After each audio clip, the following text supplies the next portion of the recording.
Welcome to Talk Time with Max Contact, the podcast where we talk about the latest contact center and customer experience, industry news, and insights. Join us as we welcome industry experts, discuss actionable strategies you can apply to your business, and help professionals like you on your path to long-term career progression and success. I'm your host, Sean McIver.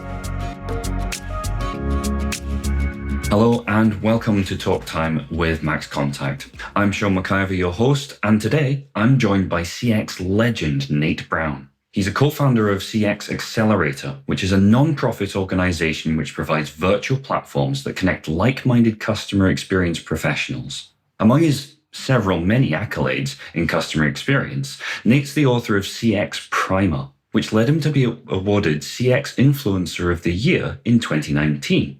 He's also the Senior Director of Customer Experience at Arise Virtual Solutions, which connects customer service agents to well-known brands. Nate, thank you very much for joining me today. I generally like to kind of throw it over the wall to yourself to see if I've missed anything in the introduction, so over to you. Hi. Yeah, well, the pleasure is all mine. Thank you so much for having me on, Sean. I've been greatly looking forward to this day. And yeah, welcome everybody. I'm Nate from Nashville. I love talking about customer experience and all related topics and can't wait to dive in and do that with you. I've got 2 little kiddos here in Nashville. I've got a little hobby farm out here with some chickens and some different things. And we're just enjoying our life out here in Middle Tennessee. We're having an experience as a family and creating experiences for all kinds of great brands at the same time. Amazing. I'm going to say right off the bat, I absolutely love your energy. It's fantastic. Well, thank you. Ditto. So I'm going to jump straight in. Okay, let's get to the bones of it. When did you become passionate about customer experience, which for everybody who's just joined for the first time, we'll refer to as CX from here on out? Was there like a light bulb moment for you where it was just like, Yeah, I was attempting to sell postage meters on the streets of Jacksonville, Florida as one of my first jobs out of college. And turns out I wasn't very good at selling the postage meter. And I did that for almost a full year. But one thing I discovered is those clients that had a device in their office, I loved going in there and just, hey, how's it working for you? Is there anything else we can be doing for you? How can we be serving you right now? And apparently had that customer service mentality just built into me.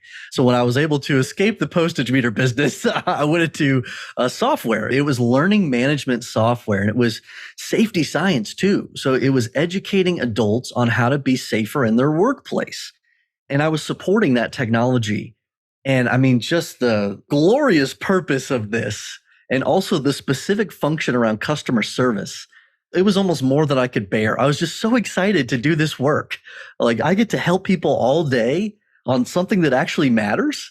Like, it was just amazing to me. And having such a strange start to my career, it was one of those where, like, thank goodness that this is what people do at work, instead of what I was trying to do before. So I was just so excited by that. And as the years went by and I just grew into that customer service role, there was a moment in time where I realized we're just taking tickets. We're just sitting here waiting for people to contact us, and we're resolving the same problems again and again and again. There has to be a better, smarter way than this. And the words I was looking for at that time, Sean, and just didn't know, customer experience. It was that larger customer journey management. Let's get smart. Let's get proactive and guide the customer to a better path, a more frictionless path. And let's use customer service to be more proactive and be more of that guide type of resource where it's navigating them to a place that they otherwise couldn't have gotten. And that's really where the doors came open to me, is like, customer experience is how great businesses operate. Like, this is the way to serve our customers in the way that I really want to, instead of just waiting for them to generate a ticket to us. And ever since that day, I've just been looking for ways to do that better and better. Excellent. And I think one of the things that you said that really resonated with me, and certainly what I recall from my experience, again, I was a customer representative on the front lines of a large business here in the United Kingdom. And one of the things that I recall was that sense of, I wanted to make sure that customers were having the best possible experience. And there were times across all of my roles where I had minor frustrations or major frustrations even, whereby I was discouraged or the system itself was not designed for customers to have a good experience. And that was very frustrating because I've said it before, other people have said it as well. No one goes to work to do a bad job. And it's frustrating when the processes or the customer experience isn't what it could be and you feel it could be better. Oh, yeah. That leads to burnout so quickly, Sean. If you have great people that want to serve in great ways and they are prohibited from doing that, they're not going to stick around. But the people that will stick around are the folks that don't really care that much. And that's not what you want. Yeah, of course. And you end up with a workforce that, of course, they age and embed those habits and even the culture can then become naturally toxified as that distills down and you're left with the remnants of, without being brutal or unfair, they're left with people that you don't necessarily want to be the bedrock of your business in terms of the customer experience and the focus on that customer customer journey. So I think I was going to ask what you feel that your unique selling point is, but I'm not to put words in your mouth. But would you say that singular focus on that customer journey, that customer experience is your unique selling point? Is that a fair assessment? Not quite. My unique selling point that I've kind of cultivated over these years is curiosity. It's putting energy and excitement into these experiences that we create. I feel like we miss that a lot. We get so caught up in the science of the work, which is so darn important. We have to prove the value of it. We have to do project management, change management, voice of customer analytics. I mean, that's so darn important. But you can get so absorbed into that you forget that what this work really is cultivating relationships and getting people excited to do business with you and to be in partnership with you. And so developing that sense of curiosity and common purpose with your customers, offering up that sense of identity and meaningful purpose together and co-creating. That's really what I love about this work and what I try to cultivate in the experiences that I create. That's fantastic. I like that. Collaborative co-creation of the experience of the customer journey. That just sings to me. That just sings to me, Nate. That's fantastic. Love it. I'm going to, so I'm aware that what I'm about to ask, I hadn't appreciated the setting and the backdrop against that you're against right now. And genuinely, this was the question that I had written off the back of that. So bear that in mind as I read these, as I make this statement. I read an interview that you did earlier this month that you believe CX professionals need to wear a variety of hats. Yes. With the most critical being influence. Looking at the array of hats you have in the background, I swear this wasn't planned. What are some of the others that you would have in, say, your top 5 of the different hats that CX professionals need to be able to don and switch between? What an intelligent question. I wish I'd spent a little more time prepping on that one. I love the metaphor of the hat. I mean, that's really what we're doing as CX professionals. And one of my absolute favorite hat is the wizard hat. It's the Gandalf hat. And why do I say that? Because I love the metaphor of Gandalf pulling together the Fellowship of the Ring and having the dwarfs and the hobbits working together with the elves who would never work with anybody. And suddenly the kingdoms of humans are working together. Like he had this unique ability to bring people together and galvanize them under a meaningful quest, in this case, to destroy the ring. I love putting on that wizard hat of fostering collaboration and meaningful purpose. One of my absolute favorites. Another hat, and Rich Wilder, he actually has one. I got to put it on last Monday. It's, of course, the hat of the customer. And so much of this work is our ability to see through the eyes of our customers, through their lens. After all, we're trying to navigate their journey alongside them. The more assumptive that we become, the more it becomes about us as an organization that's offering up the gift of our services, then the less that it is in terms of us partnering with the customer to foster real loyalty and partnership. So the wizard hat is my favorite internal hat to wear.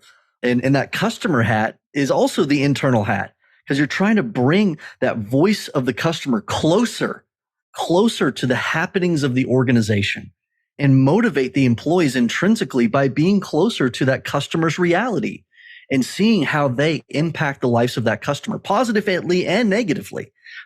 That's the work of a great voice of customer engine, to use that Gene Bliss term. So putting on that customer hat, and I'm going to call it your engineer hat, your hard hat, to design that voice of customer engine, which is kind of that hardware practical function. But I mean, that's how you get this car moving, is by tuning up that engine, that voice of customer element. It is really, in my mind, kind of the starting work of CX. Because if we want to prove the value of the work, and if we want to not be so assumptive in the way we go about it, then we need to truly know how our customers feel about us, use those insights to understand the real friction points that if we were to change these things, we would enhance the lives of our customers this much. And these are the outcomes that we could expect to happen. None of that occurs without a really good, intelligent voice of customer engine.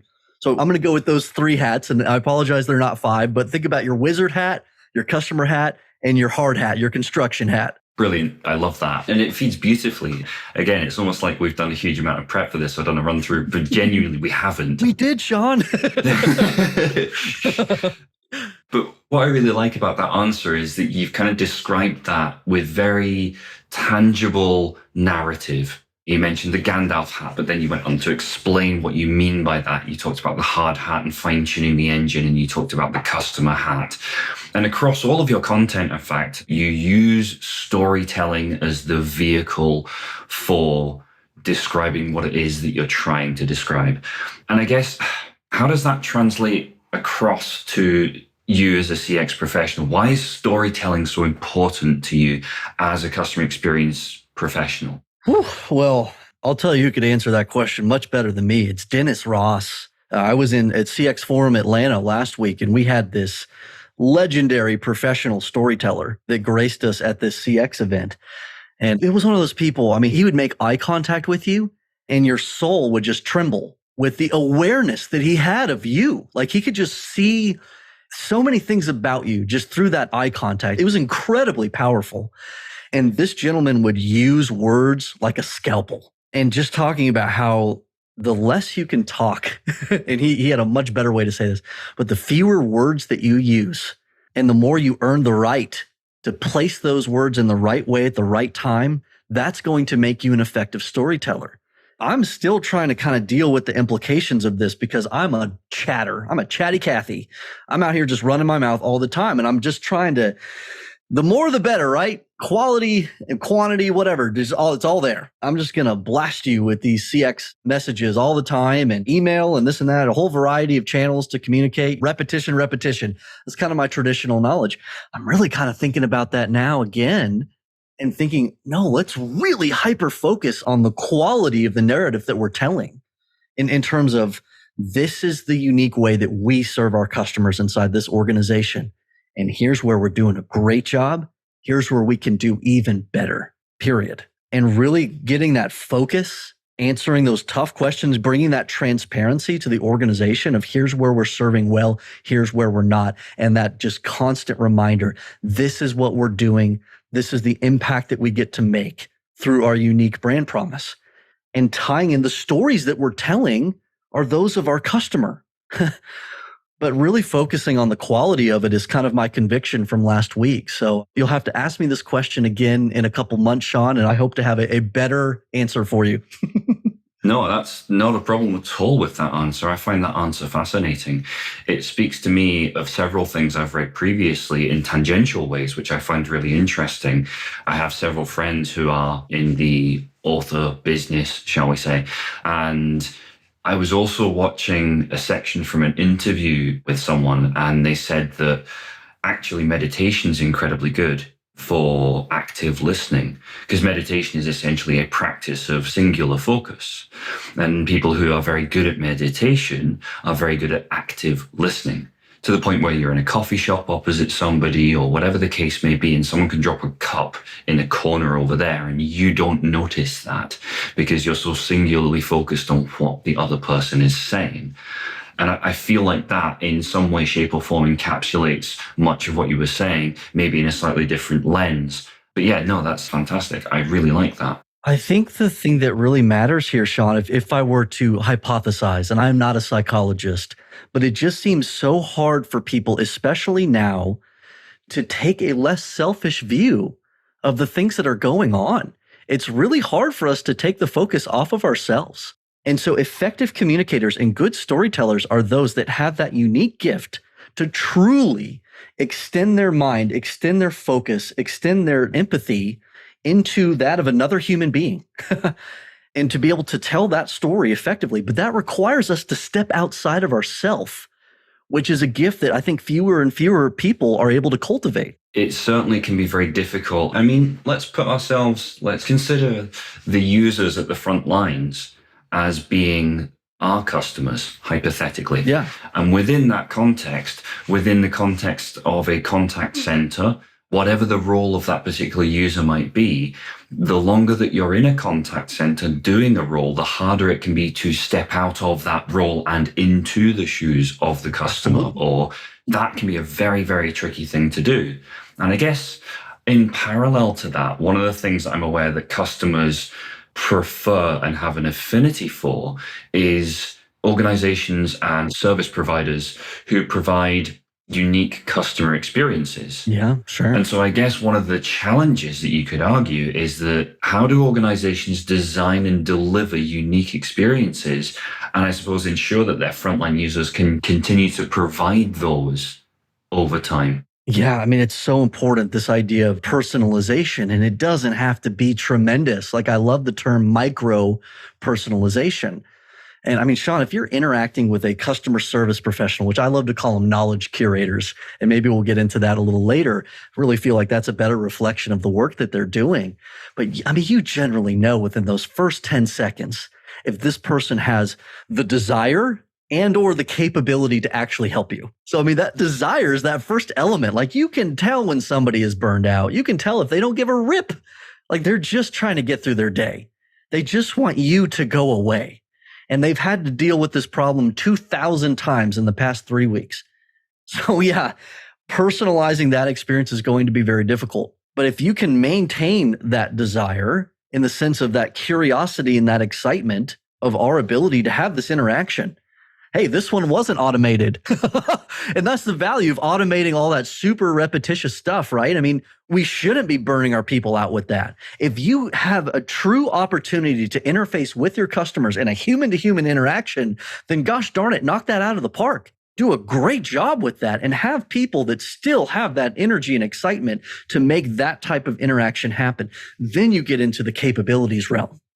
And that's where you're curating knowledge really effectively, so that they can see this customer's journey. They're not having to ask a bunch of stupid questions. They're not having to reach back into a historical period of time that we should know what happened with the customer in those moments and sit there and recycle this stuff with the customer. No, we should have that relevant context at our fingertips and be assisted through the vehicle of knowledge, through great tools and great capabilities there, to have a really excellent and seamless interaction with this customer where we accelerate them to their path to success. And they're determining what that definition of success looks like. We're just simply navigating them there and having that excitement in the process. I mean, a lot of that metaphor is coming from Building a Story Brand by Donald Miller, where he talks about the customer as the hero of the story. So then what does that make us? It makes us the guide. And so you're looking for knowledge curators, customer service workers that can be that guide. And that requires personalization. I see the journey you're on. I'm going to join you. I'm going to join you on this journey, and I'm going to help it be more fun, better, faster, whatever the context of that collaborative journey looks like. I'm going to guide you through it proactively as best that I possibly can. But you cannot do that without making it personal, without making it personalized. Those are the things that a great guide does. It's so weird. It's kind of a bit of a case of worlds colliding for me. So some work I do, not work, but one of my hobbies that I have, I often reference the analogy I use for describing it is that I see myself as a tour guide for what I describe. And my role within that hobby that I do is to act as a tour guide. Now, I need to know the landscape. I wouldn't come to your hometown and try and be your tour guide. That wouldn't make sense. That would be insulting. And two, I'm not there to force you to take the photographs. I'm not going to grab you by the scruff of the neck and hold you up against a particular monument and go, look, take the photograph. I'm going to point at it and go, I find this really interesting, or this is really useful, but it's up to you as to how you choose to engage with that. And I think that's one of the things that's just jumped out to me quite remarkably, because I've never had those two worlds collide in that way, which was quite unexpected. So thank you for that. It's not a coincidence at all. I mean, you're seeing your clients, you're watching what interests them, and your tour over time gets better and better and more relevant and more personalized because you learn what those people like. And so you can guide them to the things that actually matter to them. That's exactly what we should be doing in the work of customer service. Absolutely. And I think one of the other things that I noticed, Nate, was that when you were talking about personalized journeys, one of the things that you've done across the course of this very conversation, which I was very aware of, but not in a negative way, is the fact that you've done things like you've used my name throughout the course of the conversation, but not in a forced way. It's felt very natural. And you talk about these natural skills that people have. And I wonder, in genuine question, which is completely off script here, Sure. how do you go about engendering some of those or embedding some of those natural skills that some people have for a workforce that have a diverse and different group of human skills? Yeah. What a brilliant question. I mean, for me, the best and most concise way that I could answer that is to mention another resource called Prime to Perform. It's really the unlocking these intrinsic motivators and positive psychology to restore people into a place where they can serve outward really well. Because at the end of the day, Sean, what matters here is that people actually care. And they're not a victim of their job at some level to where they've disengaged and they've turned their brain off to some degree. They're just trying to get through. The circle of psychological safety was broken long ago. And now they're just trying to get through versus somebody who is focused outward. They care about this job. They care about the people they get to serve. They care about one another. And there's a sense of pride around this. That's when you unlock the human side of these interactions. That's when you create these great experiences every single day because it matters to you. You can't shortcut it and you can't fake that. It has to matter to these folks. So that brand core, a CX professional is a protector. It's an educator of that brand core. And then it's asking that incredible question of what is preventing people from being able to serve through this brand core and do the work that they'd want to do as human beings to make this brand promise real every single day in the way that they can and to make that interesting and exciting for them.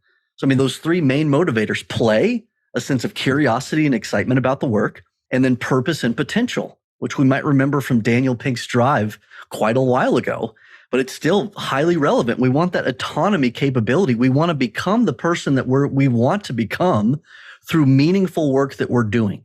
And we see the purpose element of that work. We see the difference that we're making. When we can create those three elements in the workplace, beautiful things happen. But there's some really dangerous stuff that's looking to cannibalize away from that. Inertia being the number one. We've just always done this. And we're just in this rut. We're on this track. We're just stuck. We are stuck. I hear so many CX professionals right now, and Justin Robbins going to be rolling his eyes because he sees it too. We've been talking about this a lot. People are stuck in this form of negative inertia. How do we get them unstuck through the meaningful brand core and other great accelerators there? So a few thoughts on that, Sean. I could definitely go on there, but I think we need to move on probably. And I'm sorry for my long answer. No, I think that's a really important point to be making. And I think it's critically important that we talk about that. And actually, the remainder of my questions are probably going to be just unpacking that a little bit more. So we talk about this inertia, and I think it's fair to say, certainly in the United Kingdom, and from what I've read in parts of the industry within the United States, that writ large, we do see this inertia within this industry of contact centers or engagement centers, whatever however, whichever term you use. And we saw post-pandemic, post-COVID, post-lockdown, this kind of change, this shift in the industry. This landscape has changed. And I guess, again, I'm going off script here, but is there a window of opportunity, which is presumably rapidly diminishing? I love this. Is there a window of opportunity to then actually grab the bull by the horns here and actually say, how do we transform the industry to, one, make recruitment easier, two, make retention a less of an issue within our contact centers, and three, by virtue of doing those things, we're then delivering on the customer experience that's going to propel our brand into the next successful era of business, whatever that may be. I think you just tapped into some really important thing here, Sean. I mean, we broke so much negative legacy inertia with this period of history. It was no longer about butts in seats. It was no longer the babysitting mentality of management that we would see in most contact centers 5 years ago. We're free. We are free. What are we doing with our freedom? And for so many, we're just trying to restore the same basic mentalities in a work from home context. We could do so much more with this period of time and really ask those hard questions of why are we even doing this? What makes our organization truly unique, both to work for and in the way that we serve our customers? And let's galvanize people around that. Let's pull the right people in that are natural ambassadors for us. And then we just help them to do their work even better. But they already have the desire intrinsically to serve this brand purpose. They care about it already, because it's a lot harder to make somebody care than it is to educate them on how to do a business process. We are free of so many of these things. So it's asking yourself those tough questions. How are we using our freedom right now to blaze a new path towards better experiences than what we could have ever dreamed of? This should be a time of acceleration. Okay, so let's hypothesize about this right now. We've got one of our listeners out there right now is a CX professional and is galvanized by what you're saying right now, as I am. Based on your professional journey and your experiences so far, what challenges can we typically expect to face in the process of grasping customer perception, and how can CX professionals leverage the tools available, digital, virtual, whatever they may be, to better understand that customer perception? Yeah, I mean, the wet blanket that's waiting for you for those that are excited and seeing, hey, we can do something better here. The reality is that there's a tremendous amount of friction that's waiting both inside and beyond the organization. I mean, the average enterprise company has 464 custom applications that has data trapped inside of all of them. So great tools are those that unlock information and allow us to see the customer with better eyes and allow those that want to serve well, it makes their job better. It makes their life better and easier so that they can make their customers' life better and easier. So many tools create data silos and make our work really hard. In fact, there was an 8x8 report not long ago that the average contact center worker spends an average of 30 minutes to 2 hours every single day looking for remedial information that's trapped inside of a person or system. Can you imagine how frustrating that would be for a good employee that wants to serve well? They're not going to stay there. They're going to burn out and they're going to leave that job. So we have to create these great digital environments that make the customer journey clear, that make it visible, and that allow us to do our jobs well so that we can serve well. And then it's that psychological layer of, okay, we now have the ability, the tools we need, the information we need to serve well. Now let's foster the desire. Because if you just foster the desire, but the ability is not there, the friction is too great, the mountain is in the way, then you've basically cultivated that flame, that desire for nothing. So right now, the challenge and the question to you, CX leader, is how much friction is in the way to your people being able to serve the customer well and fully through that brand promise? How real can you make that brand promise in a good, consistent way versus how much are they held back from being able to do that very well? Once you kind of unpack that and answer that question and start to reduce some of that friction along the way, then you're cultivating that desire simultaneously. And you arrive at a place where people have the desire and the ability, and great things start to happen. Okay. So let me take that one step further then. Sure.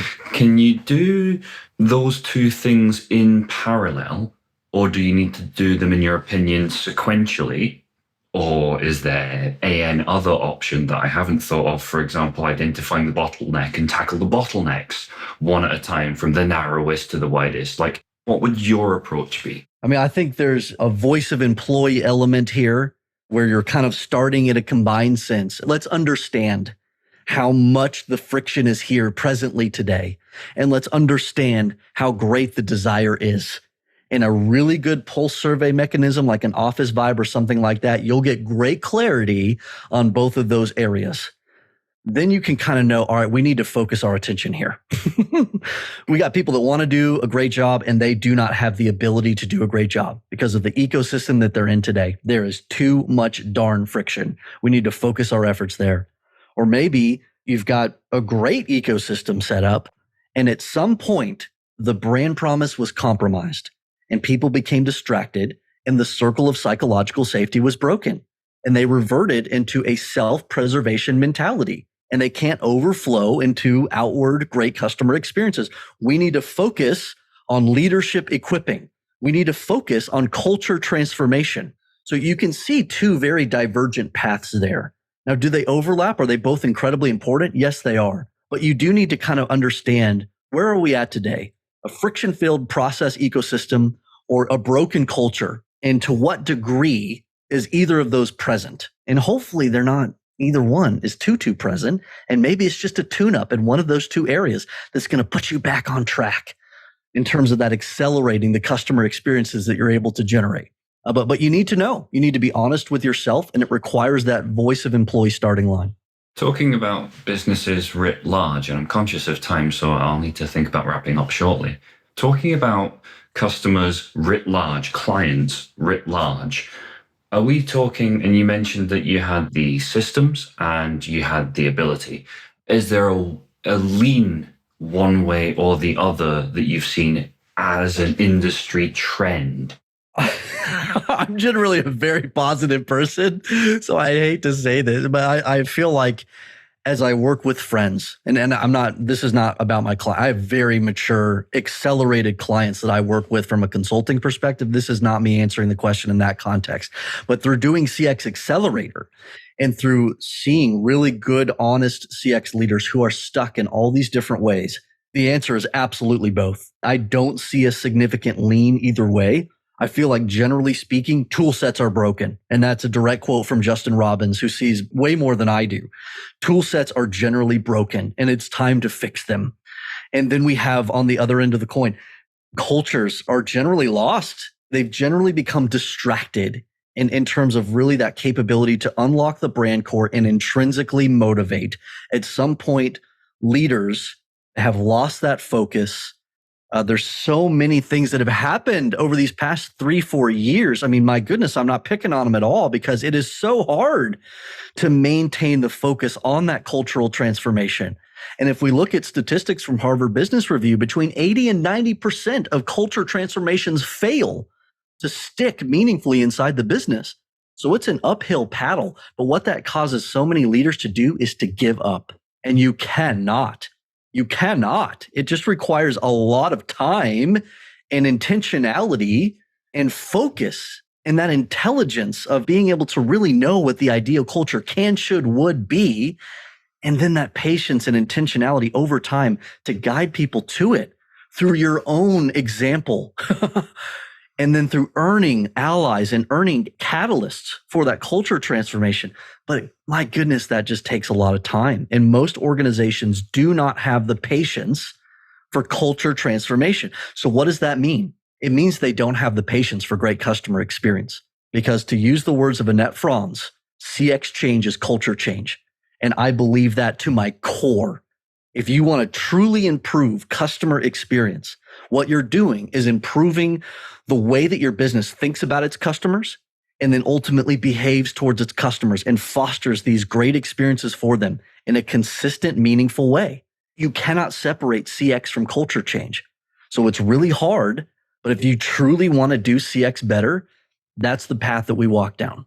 I find it interesting that, to close us out, the thing that you mentioned there was that focus on customers and the customer experience in so many ways and through so many lenses and through so many hierarchies of business actually is a reflection on the culture that you have within your business, whether that's through the result of the broken tools, as you mentioned, and challenging processes, or whether that's through the inability of staff or the challenges within the abilities of staff. And resolving those actually is probably the single biggest driver to delivering positive customer experience when all is said and done. I think that's what I'm getting as a subtext from overt text from across this entire conversation today. Is that a fair way to summarize? I think you said it very, very well. It's assessing your maturity in both of those areas, having the boldness and the courage to be honest with yourself about where you stand in those two areas, and then starting to fight friction in a good and very positive way and restore culture and be that brand guardian. I love that term of brand guardianship. That's the work of CX. We're protecting the brand promise. So to do that, you eliminate friction, those hurdles that prevent you from keeping the brand promise real.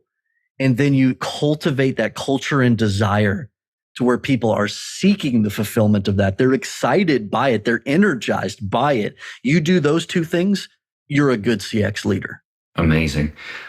On that note, unfortunately, we have run out of time. I wish that we could go on for longer, and I'm sorry that I didn't get to all of the questions. Part two, Sean. Yeah, part two. I absolutely have to get to part two with you. That was Let's do it. Fantastic. Thank you ever so much once again. I'm very delighted to have you on with us today. Nate Brown, just absolutely fantastic conversation. Thank you ever so much for your time today. Well, thank you, Sean. Great questions. And thank you, everybody. Thank you for your curiosity to learn and keep growing. So sure appreciate you. Have a great day, everybody. Thank you. Talk Time is brought to you by Max Contact. To find out more about Max Contact and how our customer engagement software can help you and your teams provide smarter customer experiences, visit maxcontact.com and book your personalized demo today. Be sure to search Talk Time with Max Contact in Apple Podcasts, Spotify, Google Podcasts, or anywhere else podcasts are found, and leave us a positive rating to help other like-minded individuals join the conversation. Finally, before you go, never miss a future episode by clicking the subscribe button and turning on notifications. On behalf of the team here at Max Contact, thanks for listening.